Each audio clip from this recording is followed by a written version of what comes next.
ఇప్పుడు రాబోతున్న pan India సినిమాస్లో ఎక్కువగా ఏం మాట్లాడుకుంటారంటే ప్రీ సేల్స్ ఎంత జరిగింది, అలాగే బుక్ మై షోలో ఎంత ఇంట్రెస్ట్ ఉంది దాని గురించి మాట్లాడుకుంటారు అనమాట. సో మనం గేమ్ చేంజర్ సినిమా చూసుకున్నామంటే బిఫోర్ 48 days బిఫోరే 200K ఇంట్రెస్ట్ ఉందన్నమాట. సో ఏంటి దీనిపైన అంటే ఇంకెంతవరకు పెరగచ్చని మీరు అనుకుంటున్నారు? డెఫినెట్లీ అండి. 48 days ముందు 200 crore ఇంట్రెస్ట్ చూపిస్తున్నారు, అంటే 2 లక్షల మంది ఇంట్రెస్ట్ చూపిస్తున్నారు. సో ఈ మూవీ రన్ వెళ్ళే లోపు దగ్గర దగ్గర 500K దాటి 700K దాకా టచ్ అయ్యే ఛాన్స్ అయితే బజ్ ఉంటే 1 million వరకు కూడా, ఇంకా ట్రైలర్ అవి కూడా రావాలి. సో వచ్చే ఛాన్స్ అయితే ఉంది. సో ఈ 200K అనేది దేవరా సినిమాలో చూసుకుంటే కనుక దానికి ఇంకొక 2 weeks ముందు ఉన్నప్పుడు 200K ఫుల్ అయింది. సో దీనికి చూస్తే కనుక 48 days ముందే బాగా అయింది అనమాట. సో ఇంకా దీని నుంచి సాంగ్స్ రావాలి, ఇంకా ట్రైలర్ రావాలి, చాలా కంటెంట్ ఉంది దీనికి.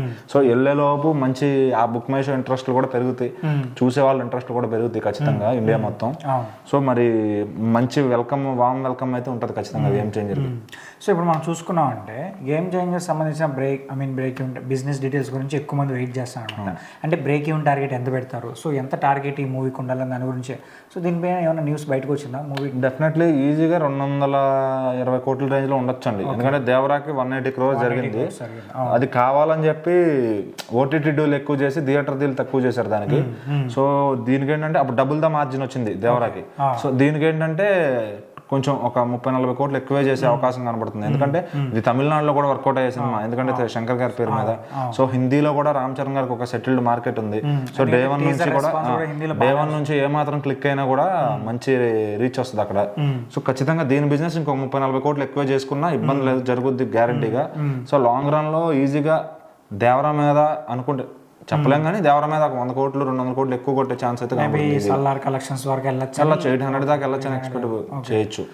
ఇంకా బాగుంది అసలు, మరీ పీక్ లో ఉందంటే 1000 దాకా కూడా వెళ్ళొచ్చు, టచ్ చేయొచ్చు. సో అంటే ఆల్రెడీ RRR సినిమాతో 1000 crores పైన కలెక్షన్ సాధించారు. అంటే ఇద్దరు హీరోలు ఇద్దరికి స్టేబుల్. ఇప్పుడు రాజమౌళి గారు తీసేస్తే స్టేబుల్ గా ఇద్దరికి 500 కోట్ల మార్కెట్ ఏర్పడిందండి. సో ఏంటంటే ఇంకా సినిమాని ఇంకా డైరెక్టర్ గారు ఎలా ప్రమోట్ చేయగలుగుతారు? ఇప్పుడు ఆయన గొప్పతనం ఏంటంటే తెలుగులో ఆడించడం కాదు, ఆయన తమిళనాడులో నుంచి ఎక్కువ రెవెన్యూ తీసుకురావడం ఆయన గొప్పతనం. అక్కడ ప్రమోషన్స్ పరంగా కూడా బాగా బజ్ క్రియేట్ చేసి బిజినెస్ కూడా బాగా జరిగింది. అక్కడ సంక్రాంతి కాంపిటీషన్ లో వచ్చినా కూడా తమిళనాడులో తట్టుకుని నిలబెట్టాలి సినిమాని. సో అజిత్ గారు కూడా అక్కడ రాబోతున్నారు. సో ఇప్పుడు బిగ్గెస్ట్ ఫైటే అవుతుంది, ఎందుకంటే అంటే అది కన్ఫర్మ్ కాలేదు, కానీ కమల్ హాసన్ గారు తగ్ లైఫ్ వస్తుంది. ఓకే, తగ్ లైఫ్ లేదు అది కన్ఫర్మ్ సంక్రాంతికి వస్తుంది. వస్తే ఈ గుడ్ బ్యాడ్ అగ్లీ కూడా వచ్చే ఛాన్స్. ఆయన బర్త్డే సంబంధించిన టీజర్ లో కూడా జాన్కి వెళ్ళామని చెప్పి చెప్పారు కదా తగ్ లైఫ్ మూవీని. సో సంక్రాంతికి అయితే లేదనుకుంటాను అది, ఎందుకంటే అక్కడ ఏ సినిమాలు లేవనందువల్ల అది ముందుకు తెచ్చే ప్రయత్నం చేస్తున్నారు అవునా ఆ మేకర్స్. సో అది అప్పుడు రెడీ అయిపోతే కనుక అప్పుడు వదిలేస్తారు. సో చెప్పలేం, ఇంకా పెద్ద సినిమాలు అయితే కన్ఫర్మ్ కాదు, only good bad ugly talks లో ఉంది. అది కూడా రిలీజ్ డేట్ కన్ఫర్మ్ చేయాలి పోస్టర్ వేసి.